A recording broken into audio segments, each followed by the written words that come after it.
Assalamualaikum warahmatullahi wabarakatuh. Hai, saya Novita Pasha dari kelas SK4B. Saya akan menjelaskan tentang flowchart. Nah, apa sih definisi dari flowchart? Jadi, flowchart adalah ilustrasi visual yang menggambarkan alur kerja atau proses dan solusi dari suatu studi tentang sebuah masalah. Apa sih fungsi dari flowchart? Nah, flowchart ini bisa untuk membantu menggambarkan situasi apa yang sedang terjadi dan yang akan terjadi dari sebuah simbol dan tanda penghubungnya. Apa aja sih simbol dari flowchart? Nah, yang pertama tuh ada flow. Simbol yang digunakan untuk menggabungkan antara simbol yang satu dengan simbol yang lain. Simbol ini disebut juga dengan connecting line. Kemudian ada display, simbol yang digunakan untuk peralatan output yang digunakan. Kemudian ada off-page reference, simbol untuk keluar masuk atau penyambungan proses dalam lembar kerja yang berbeda. Kemudian ada on-page reference, simbol untuk keluar masuk atau penyambungan proses dalam lembar kerja yang sama.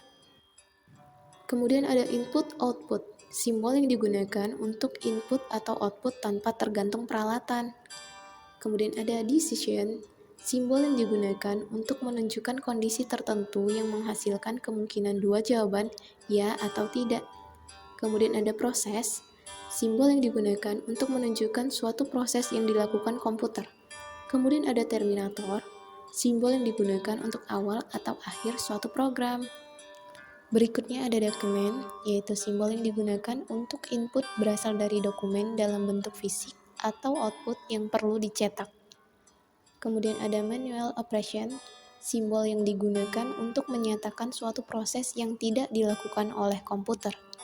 Kemudian ada preparation, simbol yang digunakan untuk menyatakan penyediaan tempat atau penyimpanan suatu pengolahan untuk memberikan nilai awal.